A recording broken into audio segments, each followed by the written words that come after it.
Welcome to the Summit for Wellness podcast, where we help you climb to the peak of your health. And now, here is your host, Brian Carroll.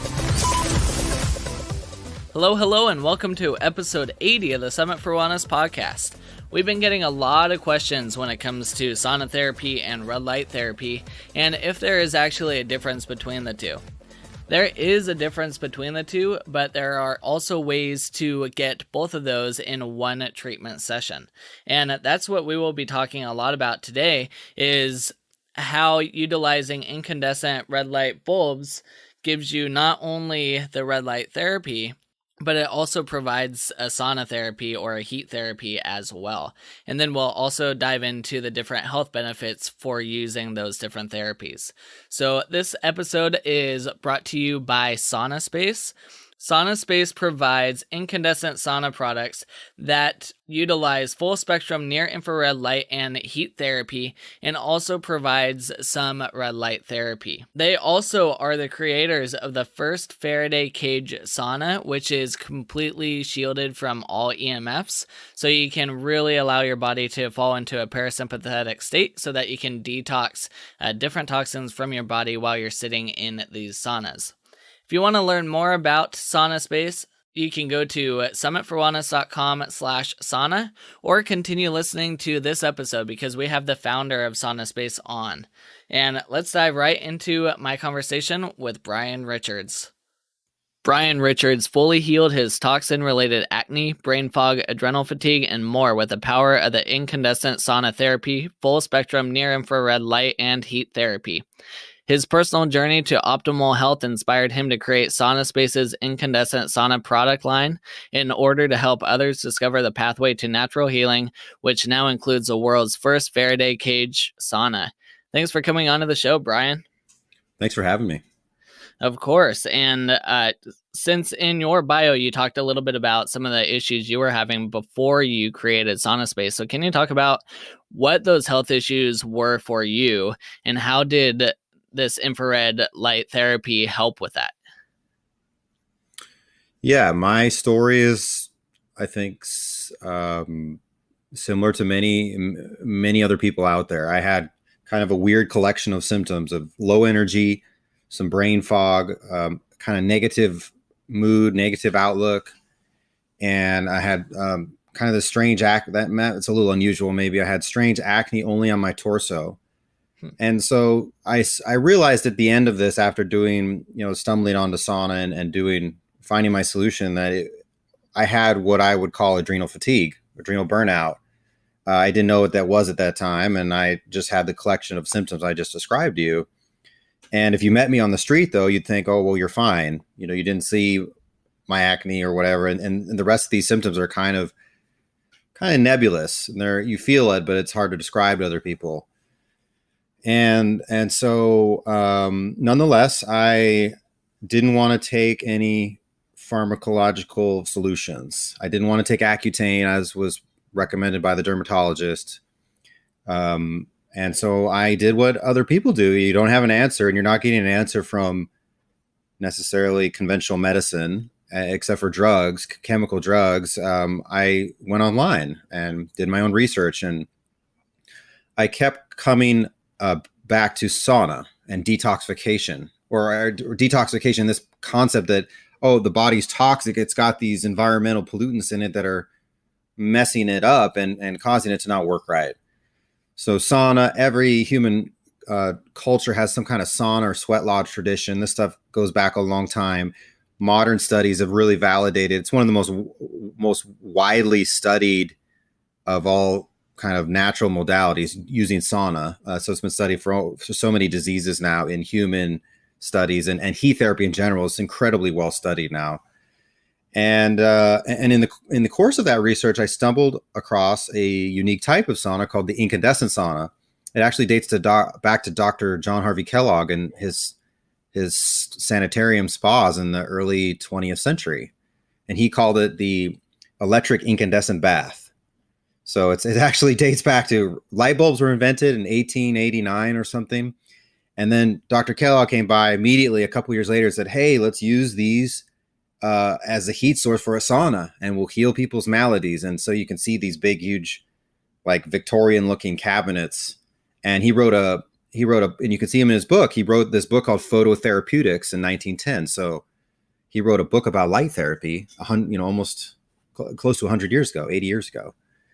And so that's where it started. But this was kind of lost. It's been popularized nowadays by a doctor named Dr. Lawrence Wilson, the Sauna Therapy for Detoxification and Healing. It's a book that you can buy. And I read this book, and I'm very thankful to Dr. Wilson for writing it. And I basically built my own incandescent sauna. And one of the other symptoms I was having was insomnia. And I think a lot of people deal with that nowadays too. It's very widespread. So I used this sauna, Brian, 2 sessions before bed, one day, and then the next day right before bed. And then I slept like a baby. I basically didn't have any more. I felt that it cured my insomnia like that in a couple of sessions. And so that's when I had a kind of an aha moment. And hey, there's something more to this. And that led to about 4 to 6 months of rigorous daily use of it, 45 minutes a day, 5 days a week. And that's when I realized, wow, not only am I sleeping well, and my acne, my skin issues, other kind of skin issues kind of cleared up. And I had more energy, and I was less irascible, and very much more positive in my mood, more patient with other people. And that's when I realized, I think I had adrenal fatigue, that I was just kind of burnt out. Too much stress, too much environmental toxicant exposure, and not enough good rejuvenative, restorative habits, like what I do every day now.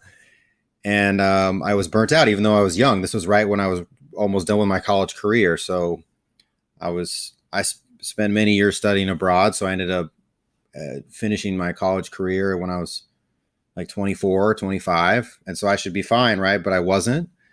But then after 6 months of intense use of this incandescent sauna, I was qualitatively improved. And it's hard to describe, but it's when you feel good, it's priceless. It's hard to place value on that. And that's kind of what inspired eventually the formation of SaunaSpace and my journey that is now in its 6th year to make the world's most awesome sauna and most effective sauna and most accessible sauna. And so I first made a few for some friends and some family, and then eventually I got my own business loan and started SaunaSpace, and it really slow in the beginning, methodical, but really taking off definitely in the last couple of years. So you mentioned how pretty much every single culture had some kind of sauna in their built into their culture. So you had the sweat lodges and you had all these different types. So why are we using light now compared to just using heat? Is there a benefit to using light? Is it because we're not in sunlight as often as we used to be? What's the reasoning behind that? Right. That's a great question. Why use incandescent bulbs? So we're getting heat like any other sauna, but we're actually heating the body radiantly because we're using deeply penetrating photons. This has to do with the optical window of the body. But if we're going to heat the body, let's heat it up in the most efficient fashion possible. And we use, by focusing on primarily near infrared wavelengths, we can heat the tissue up radiantly and very effectively. But at the same time, there's this whole other thing going on called light therapy. It's also called red light therapy or near infrared light therapy. The ancestral context of this is our exposure to sunlight.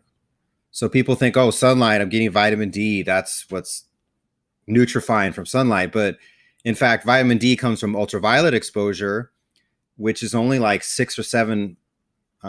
It's only, a less than 10% of the sun's emission is ultraviolet. The vast majority or the largest plurality or some studies indicate over 50% even of sunlight is near infrared. So the biggest portion of sunlight that we get on Earth is near infrared. And it's the near infrared that has a healing effect in the cells by way of the mitochondria.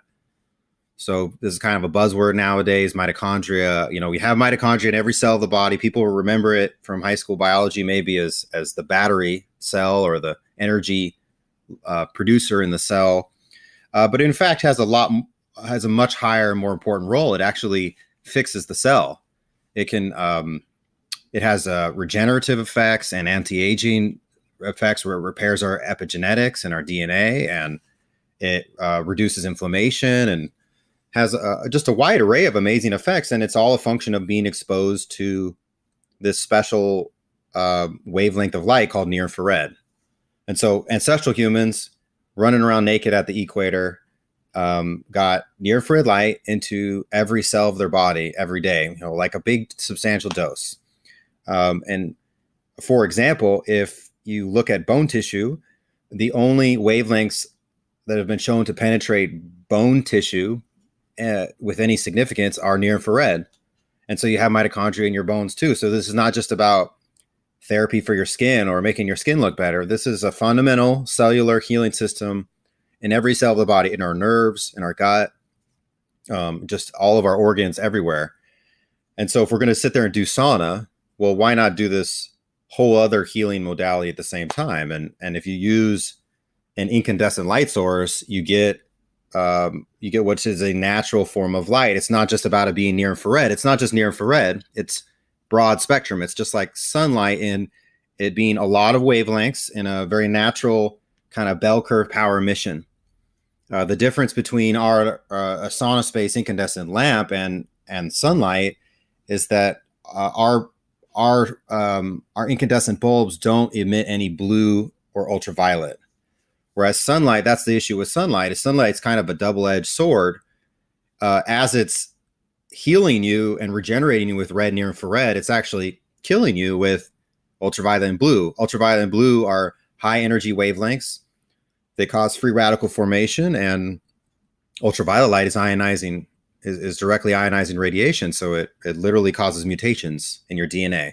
But even blue light is damaging, even though it's not ionizing. That's why we have kind of some modern adaptations to all this artificial lighting we have nowadays. So we have fluorescent light and LED light. It's all blue. It's blue only wavelengths. And so we get way too much of this. So the phones now have like a night shift mode, or there are filters you can use on your computer to lessen the amount of blue emission. And people wear blue blocker glasses now. Those are all a recognition that blue light is inherently damaging.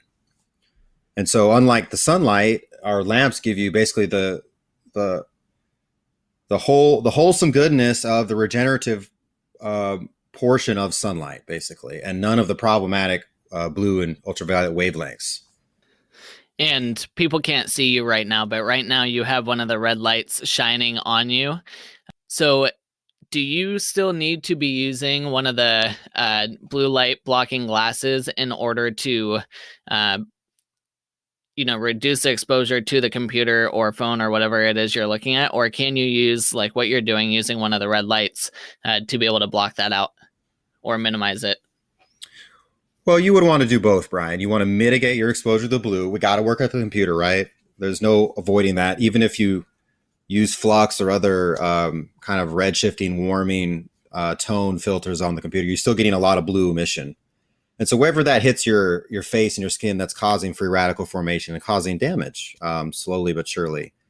So what I do is I actually wear, if I'm not recording with you, I almost always wear my blue blocker glasses when I'm working at the computer. But then I also keep this this photon, so it's a single light bulb that SaunaSpace makes, and I keep it on all day long. You can use it for spot therapy, for kind of targeted therapy on any part of the body, which is its original primary use, but it's very commonly used now for environmental therapy. So it has the red light and the near infrared light and the heat therapy that our SaunaSpace sauna has, but you can kind of have that at the office to mitigate and reverse this damage from blue light, and also mitigate other toxic effects of our modern artificial environments. Another issue with LED and fluorescent lighting in our homes and our offices is that it flickers.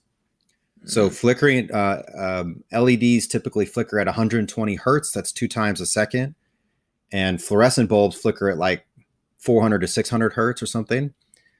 This is like a giant strobe light in your face. If you can imagine, you wouldn't do that that's a stressful thing.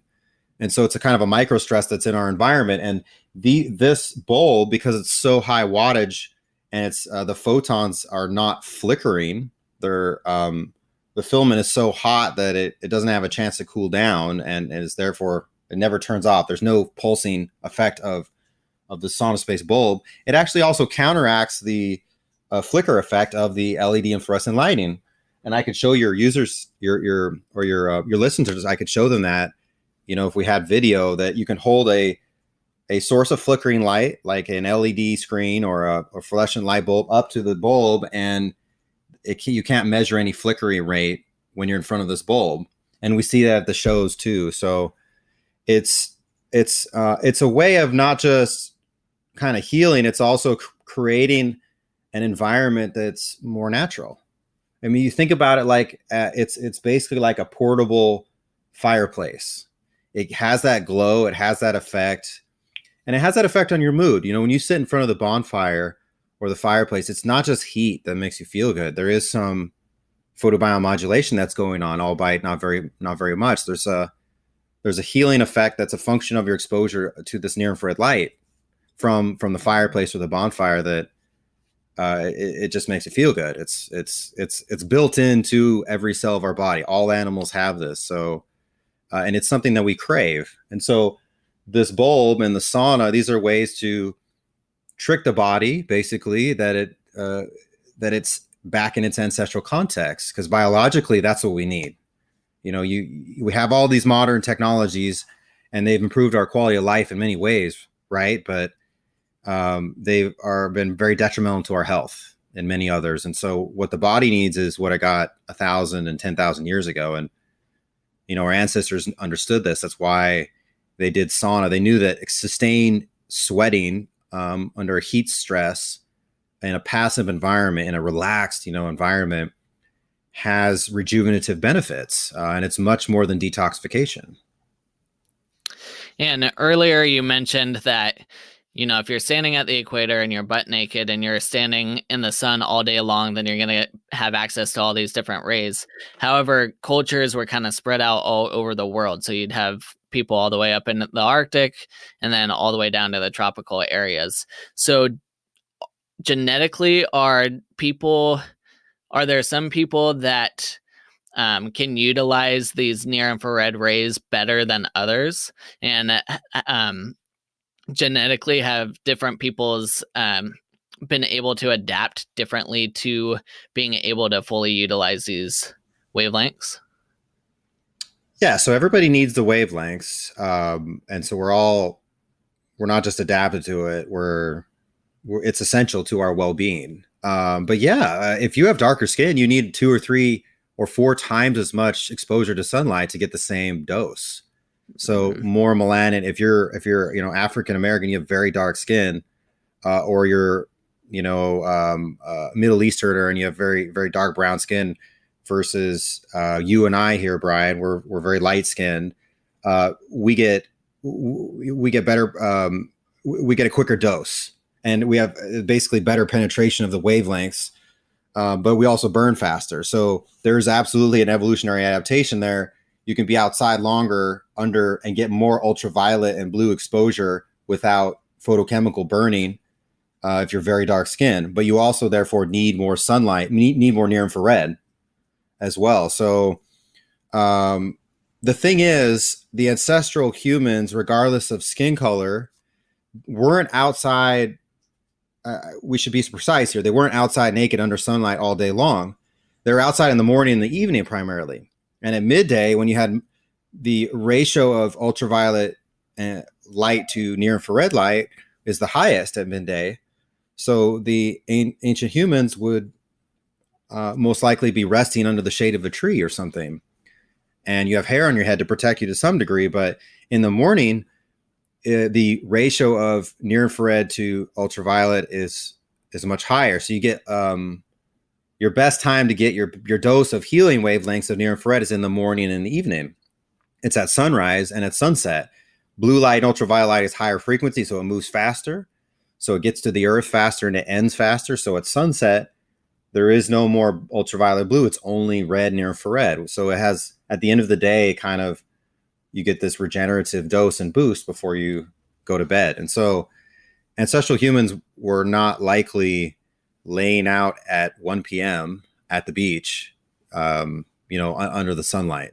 And they knew how to play that game that, hey, there's some issues with getting too much ultraviolet. So how can we maximize the beneficial effects of sunlight? Well, morning and evening.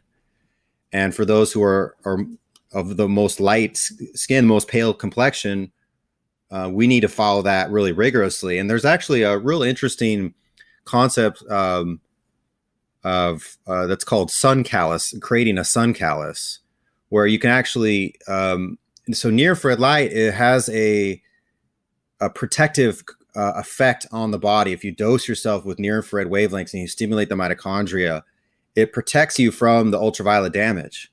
And so if you think about it evolutionarily, that the sun, again, is with near infrared, the mitochondrial stimulation system is helping protect the body from the damaging effects of the ultraviolet that it's receiving at the same time from the sunlight.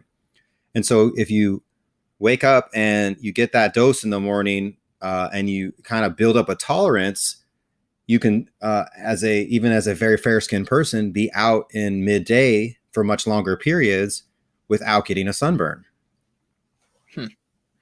Interesting. And then,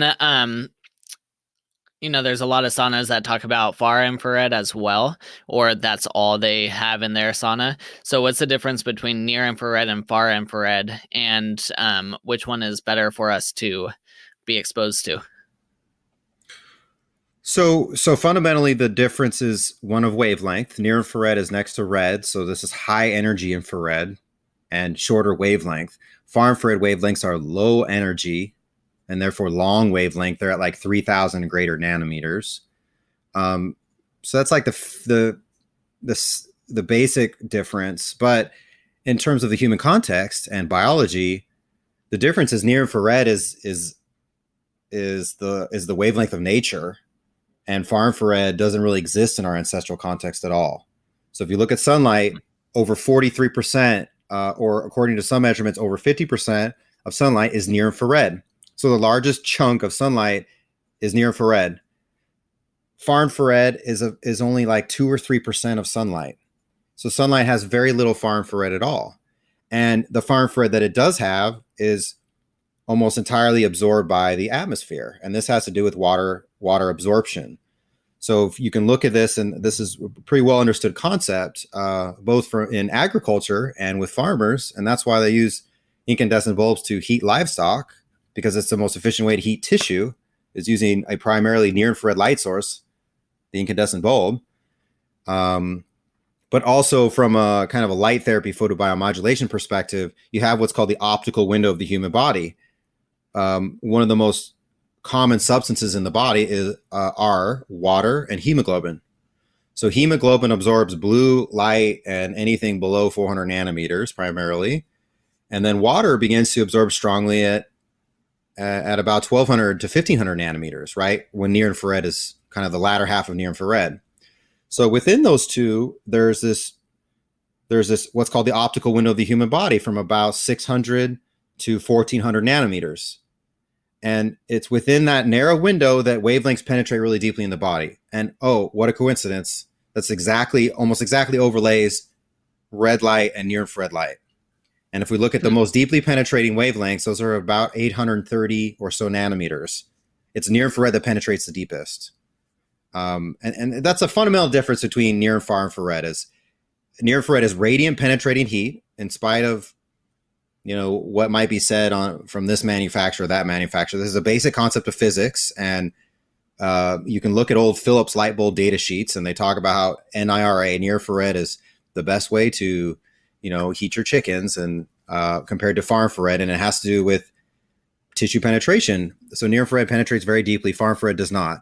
But even more than that, it's this mitochondrial thing.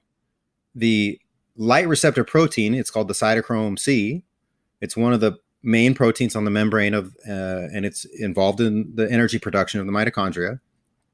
That is the light receptor protein, and that's where all the magic happens. So that protein only absorbs red and near infrared light. the absorption band is 600 to 1,000 nanometers, basically. And so if we're talking about photobiomodulation or light activating biological systems, only near infrared and red light does that. Far infrared has no photobiological effect, period. So far infrared wavelengths are only heating the body. And if we're going to heat the body, let's use a more efficient way to heat the body, near infrared. And then at the same time, hey, let's photobiomodulate, because we know we have all these amazing benefits to that too. There's over 5,000 low-level light therapy studies now. It's really well documented. That's the basic fundamental difference. If you look at the market, the predominant infrared sauna out there is a far infrared sauna. They have basically long ceramic tube emitters, or they have black carbon-based panels, and they emit far infrared wavelengths. And there's just a misunderstanding of they're associating benefits of heat therapy to far infrared, when it's the heat therapy that gives the benefit. It's heating the body up by 3 degrees and causing it to sweat passively. That gets you what's called a heat shock protein response, which is where all the magic is with heat therapy. You get detoxification, you get protein refolding and rebuilding, amazing vascular stress response effects, growth hormone and BDNF, all these amazing things happen. All you have to do is heat up the body to do that. So any modality that's like a full body hyperthermic therapy where you're heating the whole body up will achieve those effects. So it's not unique to far infrared. It applies to sweat lodges and steam saunas, and even sitting in a bathtub in hot water for long enough time. We feel though that if we're going to do this, let's do near infrared, let's do incandescent for the light therapy benefits, the more efficient heating. And then we at SaunaSpace have focused for a long time now on dealing with the problematic issues of man-made EMF stress and trying to get that out of the therapeutic experience. Yeah, and we've had Brian Hoyer on the show a couple times to talk about the EMF exposures, and he talked about EMF exposures in a lot of saunas too. So people can always go back and listen to those. Now, you mentioned that near infrared penetrates deeper into the body, and I'm sure it depends on how close you're sitting to the light bulbs, but how deep can it penetrate once it hits the skin? So there's one NASA study where water filtered near infrared light penetrate up to 23 centimeters into a human calf muscle, which is like 7 or 9 inches, I forget. It's a pretty big calf muscle, admittedly, but that's very deep. And so you see that average penetration will be 4 to 5 inches. Some photons will penetrate, up to 7 or 8 or 9 inches. But all of that is orders of magnitude deeper penetration than, say, a far infrared wavelength, or even red light. Red light doesn't penetrate very deeply. It's near infrared that penetrates the deepest. As far as it penetrating the body, if it gets to the body, it's going to penetrate. But if you're wearing clothing, for example, that would block it. So under the sun, if we're wearing a shirt, unless it's like really white, light linen or really thin cotton that's white, you're not getting any penetration at all. It's all getting blocked. But in the sauna, so in a SaunaSpace sauna, you're naked in there, like you are, I would imagine, in any sauna. But you sit very close to these lamps. You're about 2 feet away or so. And we do that to get, kind of an ideal level of light therapy. And we're getting a lot of heat at the same time. So as long as your torso is exposed to the bulbs, you get very deep penetration into the body. And you feel it. You feel it. Just like when you're out in the sun, you feel warm from the inside. It's a very visceral but good feeling heat that you feel from near infrared. And can you take these bulbs and focus it more on specific organs to try to get them to activate a little bit more? Yeah, you absolutely can. In the SaunaSpace sauna, there are 4 250-watt bulbs, and they're focused on the torso because, all of our bodily functions are in these internal organs here in our torso. And really that's where the toxic exposure is. And also in the head, we have a lot of heavy metal, toxicity in our brains nowadays. But if you talk about overall functioning of the body, it's in the organs. So in the sauna, you focus the 4 bulbs on the torso, but these are large reflector shaped bulbs. So you get a substantial dose on the head and the feet as well, but it's primarily focused on the torso. And the idea is that's the cornerstone of your health. If you hit the whole body, with discipline several times a week, you get maximal benefit.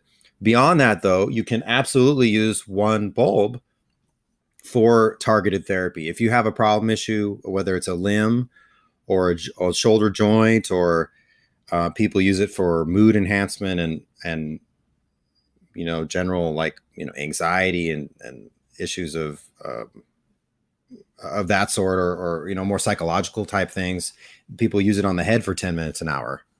If you had joint issues or if you had gut health issues, you could use it on the belly for longer periods of time. If you're doing anything besides the head, the standard protocol is to do 10 to 20 or even 30 minutes, 1 or 2 feet away with one bulb. And you can do that many times a day, maybe 5 or 10 times a day. And you can really focus on that problem area in between your sauna sessions throughout the day. So like we talked about before, I have one in my office here. I do a little bit of targeted therapy on my gut and my face during the day. And then most of the time I keep it more than 2 feet away and just kind of poking up, facing up or facing to the side. And it's more of an environmental therapy at that point. It's not up close and targeted. And then for larger set people that have more than 7 to 9 inches before you get deep into the internal organs, do you recommend them rotating while they're in the SaunaSpace sauna so that you're hitting it from different sides? Yes, and that's actually the standard protocol. So you rotate every 4 to 8 minutes. You want some kind of rotation, but we recommend, hey, first start out with 20 minutes. Start facing the lamps, and after 5 minutes, rotate a quarter turn. So you get a better heating of the torso that way, and you slosh the blood around quite nicely. And you also kind of modulate your both your heat and your light therapy dose. And then as you rotate, you're definitely getting your maximal penetration of the near infrared photons into all the areas. So obviously, when you rotate to the left, you're going to get your kidney more. And when you rotate the back, the organs that are closer to the backside. And when you're on the front, it's more of the gut and the face. And you get a pretty total exposure as you rotate. And that's what everybody does in the session. And then do you have, since it's pointed right at your face, do you have to worry about eye protection at all? Is that a good idea, or does it not cause too much damage to the eyes? That's a great question, and it's kind of a misunderstanding out there. We don't recommend eye protection. If you want to use it, you can. But I personally, and our position is that it's actually quite beneficial for the eyes. You have mitochondria in your ocular tissue. Near infrared light also has secondary effects beyond mitochondrial stimulation. It increases, for example, the transfer velocity of water. So it basically makes water be a more efficient nutrient delivery truck, which is very important for the photoreceptor cells in your retina. They are not directly supplied by blood. They're actually the farthest distance from blood, from a blood vessel of any cell in your body. So they are relying 100% on water bringing in the nutrients. So if you shine near infrared light on them, the water brings the nutrients to those really hungry photoreceptor cells more rapidly. There's also some an interesting study from 2017 where that near infrared light therapy actually improved retinal health and was reversing retinal disease. And you can look that up on the PubMed. There's quite a it's all about, it's a good effect if it's used with an understanding of what hormesis is, hormetic stress. So you want to give an ancestral dose and a substantial dose that gives you a beneficial response, but not give too much. It's the same thing with heat. Too much light therapy or heat therapy is not a good thing. You want to get the right amount. So if you look at if you look at our ancestral context again, I keep going back to that. A human standing on the equator normal day, more or less, at a normal elevation, close to sea level, would get between 20 to 40 or maybe even 60 or 80 milliwatts per centimeter squared of near infrared wavelengths. So that's the radiance level, the power level that they would get. And so a couple hours a day of that, is something that is a natural level. And if you're talking about 20, 30, 40, 50, 60, even 70 or 80 milliwatts per centimeter squared, these are low doses. This is very low powered stuff. Compare that to, if you look at the oldest studies of light therapy, the reason the modern usage is a low level light therapy is that some of the original studies uses high level light therapy, like a laser beam. And when you use near infrared at a level that's like a couple hundred milliwatts per centimeter squared, maybe even 1,000, you have damaging effects. You cause thermal heating. And so that's the misunderstanding. There's a great article that's called Friend or Foe by Dr. Michael Hamblin for those who want to read more into this. If you review all the studies on light therapy, you see that when we stick to an ancestral dose, low levels and limited dosage, limited duration, we have amazing beneficial effects. But just like heat and just like sauna, there's a maximal benefit we get from a certain duration of use, after which the benefits plateau or even become adverse. And so we don't want to do too much. We want to do just the right amount. So SaunaSpace, for example, has a new light bulb that we're coming out with next month in June. It's our own handmade light bulb. And so what I've done, Brian, is I've redesigned the filament to run hotter and shift the spectrum to deliver a higher percentage of red and near infrared wavelengths. And so this bulb also feels hotter and it heats you up faster. And where I was previously doing 35 minutes of sauna, now I'm sweating really fast in like 9 minutes, and I'm only doing about 20 minutes. And so I think with the new bulb, we'll revise our recommendations to do a lower, a lesser duration, because we're getting all the benefit we need with 5 or 10 minutes of passive sweating.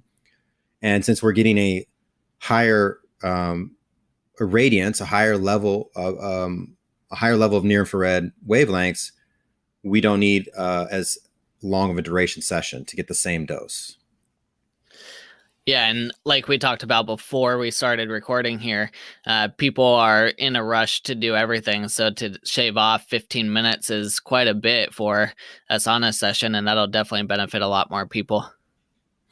Yeah, and the other interesting thing is that we used to preheat. Our original recommendation is, hey, preheat at 5 or 10 minutes and then hop in and stay in there and do the rotation until you get 5 or 10 minutes of strong sweat response, because that's when you're getting all the maximal benefits you're trying to achieve. And that's like the goal. And you could do it a little bit longer than that, but if you can do that, it's amazing. And so now I don't even preheat. So I'll get in, the sauna is cold, I'll flick the lights on, close the curtain, and without any preheating or anything, I'm still having a strong sweat response in like 10 minutes. It's really a dramatic difference. So I think it'll be quite a game changer. It's been many years in development, but it's really cool. It's also got some other design features to it that people will see and hear about soon. And then you talked briefly about EMFs, and we know that when people are exposed to EMFs, it can prevent their body from falling into a parasympathetic state, which is the state they need to be in order to properly detox. So you have one of your saunas is completely EMF shielded, so that when people are in there, they're getting the full benefits of the heat and light therapy while they're in it. So can you talk about what did you do to be able to block out all of those EMFs so that people get that type of healing power in that sauna? Yeah, I'd be happy to. So there's two things we've done. One is we've addressed EMF stress coming from the product itself. Anything that's electrical has voltage issues, and that can leak out and influence the user and increase your body voltage and stress you out. And then you have all the biological effects we don't want. And they definitely counteract what we're trying to do here. We're trying to heal and detox and restore. So we use a variety of grounding and shielding principles, including our light bulb's guard is its own Faraday cage that it's all prevents basically any electric field influence. And also we use some magnetic field mitigation principles to reduce and minimize the magnetic field such that there's zero electric field that comes out of the product. And the magnetic field doesn't come out more than about 2 inches from the panel. So where the user sits beyond the guard, you're completely outside of the influence of the electric and magnetic field of the product. And for those of you who may scratch your heads and say, well, hey, how can this be a Faraday cage, the light guard, if it's just a wire form guard, if it has holes in it? Well, that's because the electricity runs at 50 or 60 hertz. And don't quote me on this. I think it's like 22 or 24 feet long is the wavelength. So 50 or 60 hertz, the frequency of electricity, the wavelength of that is, like 20 feet long. So these wavelengths can't basically get out of the guard. And so that's how we've achieved that. And then, we also use, everything internally is shielded on it. We use a shielded power cord. We've totally locked the thing down. But that is only half of the issue. The other issue is, what about environmental EMF? What do you do about the cell phone signal, the dirty electricity that everybody has in their homes now? It's a real problem. And that stuff, it's very challenging to get rid of. So what we've done is basically we now have a second generation Faraday sauna product that uses SaunaSpace's own custom design micro stainless steel fabric. And so we made an entire liner system of this fabric that is itself grounded, and made the entire sauna enclosure a Faraday cage, where even underneath the bamboo mat that comes standard with our sauna, the stainless steel grounded material is built in, and there's grounding cables that connect everything together, and that all grounds through the light panel's ground system. So even the basic sauna that we offer has a built-in grounding mat. The bamboo mat itself is grounding. And then for those who want complete wireless electric field protection and complete, EMF protection, as it were, we have this liner system. And it's hard to describe to people kind of what it feels like, but you definitely notice it, especially being a dedicated sauna user for many years. You can feel it. It's kind of like quiet to the senses inside. It has a quietness, and that's that parasympathetic response. Your body's like finally not under the influence of this electrosmog, this micro stress that's all around us. And humans are tough. We've got great constitution. We've got a lot of perseverance. We can take a lot of abuse. And so we get used to these stresses. We get used to stressful lifestyle, used to, and it's almost addictive. Blue light is addictive. EMF stress, I think, has an addictive component to it. Habits that cause a dopamine response and put us into sympathetic dominance, they're addictive. But when you get away from it, it's only when you get away from it that you realize how strong the effect was. And so that's kind of a new therapy that we've introduced into, the SaunaSpace session with the shielded product is this almost sensory deprivation that's going on, where it's the only time a modern human has ever been in a perfectly parasympathetic environment. There's only one stimulus in there, and it's a parasympathetic healing stimulus. There are no sympathetic stressors inside the experience. So it's been a lot of design kind of development, a lot of trial and error, and a lot of figuring out. And very thankful to have met Brian Hoyer, who put me on this journey and helped me understand the situation a lot. And now I've basically made it a primary focus to where it's not an issue at all with our products. And we can measure this too. So there are limitations, to it, and anything can be broken in very high environments. Like if you took a two-way radio right next to it. So our recommendation is to, keep transmitting devices away from the sauna. But as a general solution, it's incredibly successful, and it works in almost every home environment. And unlike a experimental Faraday cage you would find in a laboratory somewhere, it's not this 20,000 pound steel box. It's a lightweight stainless steel material that's very versatile, very effective, and frankly affordable. We've made it portable, we've made it accessible, we made it affordable. It's durable, and it is an optional kind of add-on to our sauna, but it's really what everybody's kind of gravitating towards now, and you can always add it in later if you want. But I think it's essential. You probably talked in Brian Hoyer's show a lot about kind of the biological effects of electromagnetic stress. This stuff has a direct tie into what we're trying to do in the sauna, so I won't go into too much of the cellular biology, but I would like to give an example.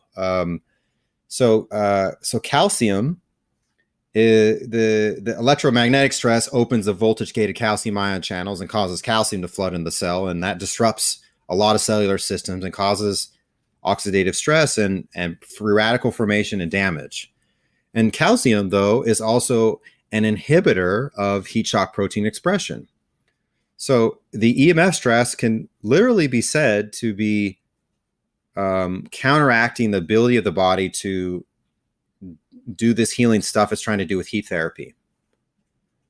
And so that is just one example, but that's a powerful example of why it's important to have the total EMF protection while you're doing sauna therapy. It's not just about getting a break from everything else. It's about preventing this stress in the environment from counteracting the healing effects and the therapeutic effects we're trying to achieve.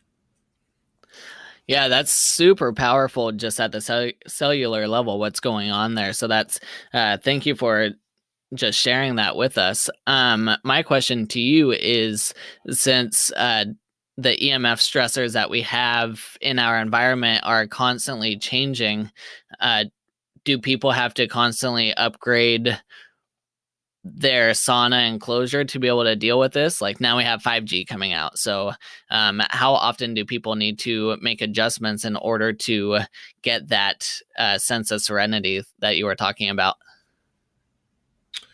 Yeah, it's a great question. Well, our we tried to be forward thinking with our newest fabric that we've custom made. Like I said, this is the second generation of our Faraday shielding system. And we actually have it third-party tested to attenuate 5G frequencies up to 40 gigahertz pretty effectively, pretty well. So anything is definitely better than nothing. But I think we're pretty forward-thinking in trying to address from the get-go these higher frequencies that are coming out. Having said that, it's not just about the frequency and the new technology, the 5G. It has to do with, probably more relevant is the actual power level that's measured where you're at, where you're putting the sauna, where you're living, the home you're living in. And even in many 4G environments, if you have a lot of antennas and a lot of transmitters, you would be what's called in a high intensity area. And that many years from now, that still may be higher wattage you're receiving at that spot than other areas that have 5G frequencies, higher frequencies now, but they have overall lower wattage. They're receiving less transmitters in that particular area of space. So it will always be a back and forth, Brian, but I think we're ahead of the game with even making a sincere attempt to address this.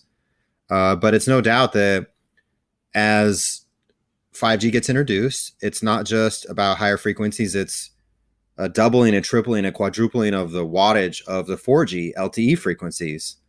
And so there's that federally funded study that linked the development of cancerous tumors in rats with exposure to 2G and 3G wavelengths. And then that's disparaged, where they say, oh, well, that's in rats, and humans can handle a lot higher dosages.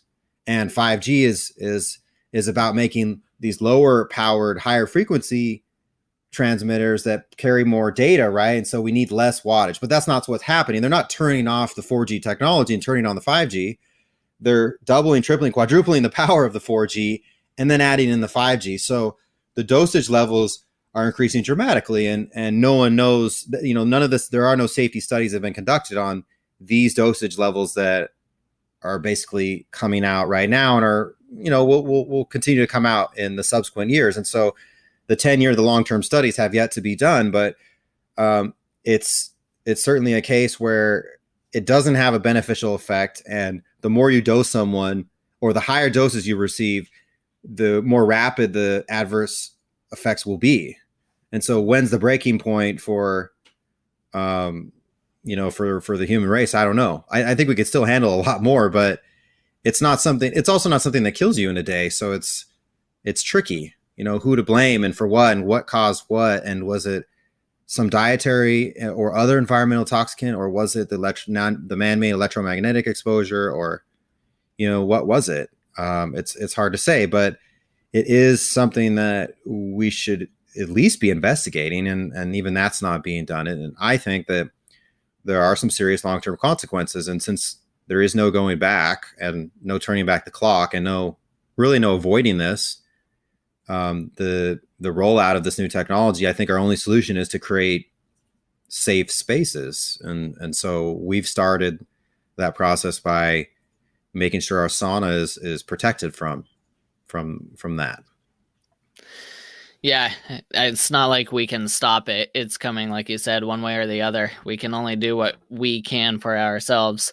Is there any last things you want to touch on with near infrared saunas, heat therapy, and light therapy? No, I mean, we hit a lot. There's a whole lot more to the science, and you can certainly search that LLT and near infrared light therapy. There's also a lot more to the heat therapy. I would like to add this in just a little bit, because people typically associate sauna with detoxification, and it's a great way to detox. But heat therapy is, I think that the reason we see these amazing studies of longevity and how it's reducing risk of Alzheimer's and Parkinson's and stroke and so many other things that are long-term human studies that are so dramatic, is it's much more than detoxification. The other thing that these heat shock proteins do when you heat up the body, and the body makes heat shock proteins, is they do what's called protein refolding. So proteins are the kind of the molecular workers in the body. They're the assembly line workers. They're doing all of the work inside and outside the cell at so many different levels. They're the messengers and the connectors and the carriers and so many different things. So if you've ever seen a protein on a computer model, it looks like a big wad of tissue paper with a bunch of like ribbons coming out of it.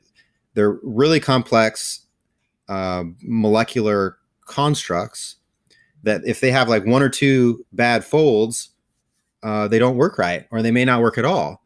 And so, for example, sauna therapy has been shown to reduce insulin resistance. And that's because the heat shock protein is going out and it's refolding the insulin receptor protein on the insulin receptor on the outside of the cell. And so the insulin comes in and it can better bind to the insulin receptor. So insulin signaling is improved. And so if you think about it, that's just one example of like a major hormonal system that can be restored and rejuvenated by doing sauna therapy.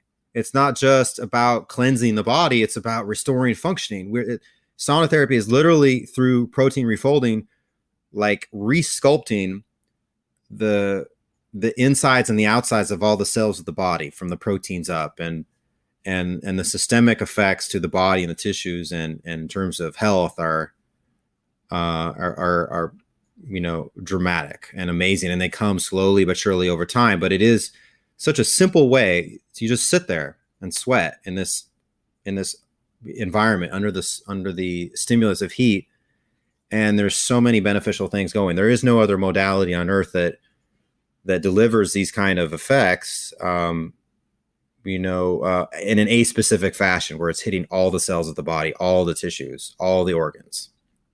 So I just find that fascinating, that the more and more we study, it's the heat therapy. It's not just about cleansing. It's about, the studies are indicating and supporting more and more that it's a potent actor in reversing disease. Yeah, that's really neat because I always think of it as detox too. So the fact that there's more going on within the body with the heat, um, and I'm sure as more studies come out, we're going to keep learning more and more and more how beneficial that is. So, yeah, I love that something so simple can do so much for the body. Yeah, it's really quite amazing. And I didn't know anything about this in the beginning. I was, it was just me and my personal health problems in the beginning, and quite selfish ones really, but it worked for me. And then I got into this deeply, and it's only in the latter, the last few years where I really dived deep into the science, and there's just so much out there, and using hyperthermic therapy, using heat to address different diseases and health issues. There's even immunotolerizing effects where heat therapy calms the immune system and helps the body metabolize and deal with inflammatory proteins. And so they're like beneficial effects that are being shown with diabetes, with chronic fatigue syndrome, with MS and fibromyalgia, and things that are these really intractable diseases for which conventional medical approaches, they don't have any answer for it. They basically prescribe pain management medication and stuff to improve the quality of life a little bit, but there's no disease reversal going on per se. And yet here there potentially is. Yeah, combining this with healthy lifestyles, improving the food that's going into our bodies, and yeah, it all makes a big difference. It's all part of the puzzle, which is really neat. My final question for you, and I'm sure using your SaunaSpace Sauna is part of it, but do you have a morning routine? And if so, what is it? Yeah, absolutely. So my product is a part of my morning routine. I, on a good day, I wake up at 5 or so and get in, like I said, no preheating, do a 20 minute session in my Faraday sauna. And then I get out sweating. I'm sweating like crazy. And I get out and I get in the shower, and I actually scrub off with a bristle brush my entire body. That improves the lymphatic response and helps the lymphatic system, aids in the activation of the lymphatic system. So, and it feels amazing, and it really makes your skin look great with repeated use. So then I get out and I kind of get prepared for the day and go to work. And once I get to work, I make a fat coffee for myself, butter, coconut oil, and quite a potion. Actually, it is nowadays. I put in turmeric, some kind of mushroom powder, either lion's mane. I'm a big fan of Five Defenders lately. It's a real mushrooms product. So I put all that in. I also take chlorella quite a bit. That's kind of a digestive binder. It helps the body detoxify. I figure if I'm already doing sauna, I try to support it as much as I can. And lately, I actually added this new thing called Nigella sativa. So this is an ancient, like Egyptian, Phoenician panacea, they called it. It's in English, it's called black onion seed or black cumin seed or even black caraway seed, but the Latin name is Nigella sativa. And the ancient Egyptians actually, wealthy Egyptians were buried with it, a bottle of Nigella sativa oil, because it was considered to be such an important, a panacea, such an important antidote to so many things. So you can take a teaspoon of it for general health. You can put it under your nose if you have allergy or sinus issues, or if people have ear pain or ear infections, you can use it with a dropper and put it in your ear. So I've been taking a teaspoon of that in the morning. I don't know what the effects of it are yet, but it's that's kind of my morning routine. And then when I get to work, I wear the blue blockers as much as I can. If I'm working at the computer, I definitely use my Photon, my single light all day long for environmental protection. And I try to have everything kind of in my office space shielded, all the wired electronics anyway. And the lighting above me is only incandescent light. So I have no LED or fluorescent light, at least in my office. And that's kind of my weekly routine. So 5 days a week for quite some time now. I've been doing that exactly. I'm curious. I'm assuming that when you jump into the SaunaSpace, that it's in a fasted state. So have you tried doing the chlorella directly after you get out of the sauna instead of doing it with your coffee? Because sometimes chlorella can bind to the other nutrients that's in your coffee, and then you won't be able to utilize them as well. And it's not necessarily binding to the toxins because it's got that delayed entry into the system. You know what, I haven't. I just started doing it, actually, based on Brian Hoyer's and Dr. Klinghart's also recommendation. So you make a good point, and maybe I should just take it right when I get out of the sauna and not half hour, 45 minutes later when I'm at work and I have my coffee at work. I've also, there's this idea of intermittent fasting. Dr. Mercola is talking about it in his new Keto Fast book, and this idea of metabolic flexibility and making the fasting window, including the time you sleep, be like ideally like 16 hours. And so that's something I have yet to do, and I'd like to incorporate that into my routine, which would mean I wouldn't have my fat coffee or any breakfast or anything until like 8 or 9 p.m. or 8 or 9 a.m. And so I've yet to try that, but I think there's a lot of value to that, and I'm hoping to incorporate that eventually into my routine as well. Although I admit I love snacking, and definitely this idea that you can't have any snacks after 5 p.m. it's intimidating. I think it takes some discipline to overcome, but I will keep that in mind. Absolutely, I'll start doing that now and see how it goes. Yeah, report back. I'm curious.